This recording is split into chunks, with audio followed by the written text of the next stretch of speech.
नहीं खुला और पी के भी हाथ मलते रह गए। लेकिन मायावती की पार्टी बीएसपी ने बाजी मार ली। 2020 के विधानसभा चुनाव में एक भी सीट नहीं जीतने वाली बीएसपी ने इस बार एक सीट पर कब्जा कर लिया। बीएसपी का वोट प्रतिशत बताता है कि उसने महागठबंधन को करीब 2 दर्जन सीटों पर तगड़ी चोट पहुंचाई है।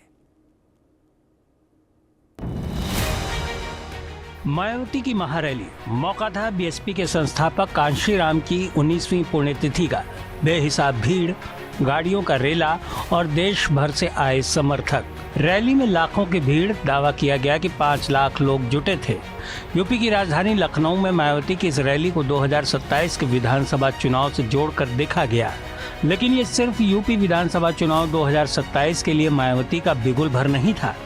बिहार चुनाव के नतीजे बताते हैं कि कांशीराम की पुण्यतिथि पर आयोजित इस रैली के बहाने मायावती की नज़र सिर्फ यूपी नहीं बिहार चुनाव पर भी थी। मायावती की रणनीति काम कर गई। हालांकि उतनी तो नहीं जितनी मायावती ने उम्मीद लगाई होगी, लेकिन महागठबंधन के सहयोगी कुछ दलों का जहां खाता नहीं खुला, वहां बीएसपी एक सीट जीतने में कामयाब रही। बीएसपी ने 181 सीटों पर उम्मीदवार उतारे। एक सीट रामगढ़ पर पार्टी को जीत मिल गई। रामगढ़ में बीएसपी उम्मीदवार की जीत का अंतर महज 30 वोट रहा। फिर भी ये जीत बीएसपी के लिए बड़ी जीत साबित हुई, क्योंकि 2020 के चुनाव में बीएसपी का खाता भी नहीं खुला था। मायावती ने इस जीत को दलितों और पिछड़ों की आवाज करार दिया है। बीएसपी ने भले ही एक सीट पर जीत हासिल करते हुए बीजेपी उम्मीदवार को हरा दिया, लेकिन इससे ज्यादा चोट महागठबंधन को पहुंचाई। कई सीटों पर बीएसपी वोट कटवा साबित हुई। करीब 2 दर्जन सीटों पर जीत के अंतर से अधिक मिले vote. RJD, Congress, CPI ML के वोट बैंक में सेंधमारी भी कर दी।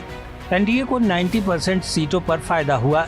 इन सीटों पर ज्यादातर एनडीए उम्मीदवारों ने जीत दर्ज कराई। चुनाव से पहले मायावती ने बिहार में दलितों और पिछड़ों के मुद्दे पर फोकस किया। इसी रणनीति को बीएसपी की सफलता का आधार माना जा रहा है।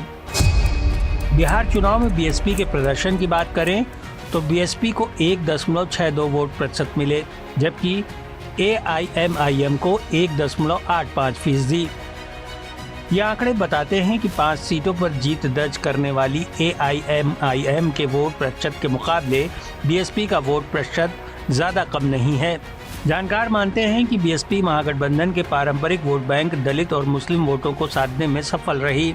हालांकि बिहार चुनाव में पार्टी को बूस्ट करने के बाद मायावती फिर से खामोश हो गई हैं।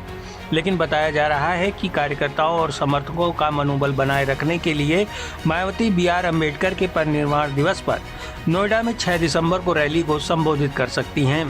Bureau report, India news. उधर झारखंड का 25वां स्थापना दिवस बड़े ही धूमधाम से मनाया गया। इस दौरान जतरा मेले में दिखी झारखंड की संस्कृति और इस दौरान सीएम हेमंत सोरेन खास तौर पर मौजूद रहे।